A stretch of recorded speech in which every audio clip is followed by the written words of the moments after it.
فرش التراب يضمني. دیکھو کہ اس دنیا میں اس وقت ہو کیا رہا ہے، اور اسی کے لیے وہ حدیث میں سنایا کرتا ہوں. آج تو یہ درس قرآن میں بات آ گئی ہے. وہ حدیث میرے نزدیک آخری چیز ہے. اس کے بعد بھی اگر آنکھ نہیں کھلتی کسی انسان کی تو میں نہیں سمجھتا کہ وہ اپنے گرد اس نے جو یہ فلا تزکوا انفسکم، اس نے جو اپنے گرد تزکیہ نفس کا ایک مصنوعی حالہ بنا لیا ہے، کبھی بھی وہ اس حالے سے نکل سکے گا اگر اس حدیث سے بھی آنکھ نہ کھلی. اور وہ حدیث کیا ہے؟ مولانا اشرف علی تھانوی نے اس کو اپنے جو خطبات جمعہ ہیں ان میں نقل کیا ہے. بیہقی کی روایت ہے. اوحى اللہ عز وجل الى جبرائیل علیہ الصلوۃ والسلام ان اقلب مدینۃ کذا وکذا باہلھا.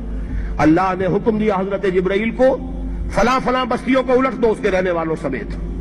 قال فقال، حضور نے فرمایا. اس پر حضرت جبرائیل نے عرض کیا بارگاہ خداوندی میں، ان فیہا عبدک فلانا لم یعصک طرفۃ عین.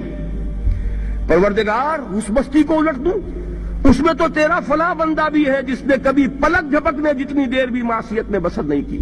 اب آپ اندازہ کیجئے، یہ جو ہے نا اپنے آپ کو رگڑنا اور مانجنا اور پوری زندگی رگڑنے میں اور مانجنے میں لگا دینا.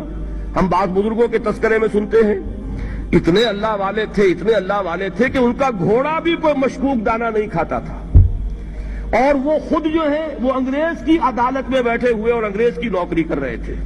یہ ہے وہ میکروسکوپک اور مائکروسکوپک کا عدم توازن. طاغوت کی چاکری کر رہے ہیں، انگریز کی ملازمت کر رہے ہیں، انگریز کے قانون کی تنفیذ کے اندر اعلی کار بن رہے ہیں، لیکن ذاتی تقویٰ اور ذاتی نیکی اور ذاتی للہیت جو ہے اس کا معیار یہ ہے کہ ان کا گھوڑا بھی مشکوک چارہ اور مشکوک کھانا نہیں کھا سکتا. یہ ہے وہ عدم توازن. اس کو نوٹ کیجئے گا، جس کو کہ اس حدیث میں محمد رسول اللہ صلی اللہ علیہ وسلم نے واضح کر دیا کہ حضرت جبرائیل عرض کرتے ہیں کہ اللہ فلاں بستی کو الٹ دوں، اس میں تو تیرا فلاں بندہ بھی ہے جس نے پلک جھپکنے جتنی دیر بھی معصیت میں بسر نہیں کی. ذاتی نیکی کا اب اس سے اونچا کوئی مقام کوئی شخص مجھے اگر بتا سکے تو میں اس کا مرید ہو جاؤں گا. اس سے اونچا کوئی مقام ہوگا کہ آنکھ جھپکنے جتنی دیر بھی کسی نے معصیت میں بسر نہیں کی. ذاتی نیکی کی معراج.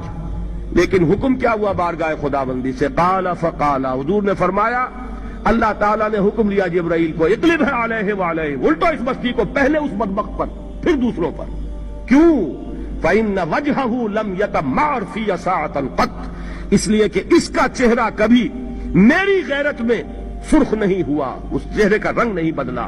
بے غیرت انسان، بدیاں پھیلتی رہیں، میرے دین کو روندا جاتا رہا، میری شریعت کی دھجیاں بگڑتی رہیں، عوامر کا مذاق اڑایا جاتا رہا. نواہی کے لیے دنیا کے اندر جن چیزوں سے میں نے روکا اس کے لیے فلسفے تراشے گئے، اور یہ لگا رہا مست رکھو ذکر و فکر صبح گاہی میں اسے. یہ سوائے ذاتی اپنے اس اصلاح کے اور ذاتی تقویٰ کے اور ذاتی نیکی کے اور ذاتی عبادت گزاری کے یہ میدان میں نہیں آیا. اس کا خون نہیں کھولا کبھی، اس کے چہرے کا رنگ متغیر نہیں ہوا، لہذا یہ دوہرا مجرم ہے. یہ ہے وہ تصور جو یہاں پر نوٹ کیجئے. ہاں، اس کے یہ معنی بھی نہیں ہے کہ نماز بھی نہیں پڑھ رہے، روزہ بھی نہیں رکھ رہے، اقامت دین کے کارکن ہیں، فرض نماز آ گئی ہے وہ چلی جا رہی ہے، جماعت کا کوئی اہتمام نہیں ہے. اب یہ دو انتہائیں ہیں. ایک انتہا یہ کہ وہ تزکیہ نفس جو ہے اسی میں وہ رگڑنے اور مانجنے کا عمل جاری ہے. ایک یہ کہ اس کا سرے سے کوئی تعلق ہی نہیں، اپنی ذات سے بحث ہی نہیں. وہ کیفیت وہ ہو گئی ہے جو یہود کی آئی ہے قرآن مجید میں کہ تامرون الناس بالبر وتنسون انفسکم وانتم تتلون الکتاب، کیا تم لوگوں کو نیکی کا حکم دیتے اور اپنے آپ کو بھول جاتے ہو؟ یہ دوسری انتہا ہے.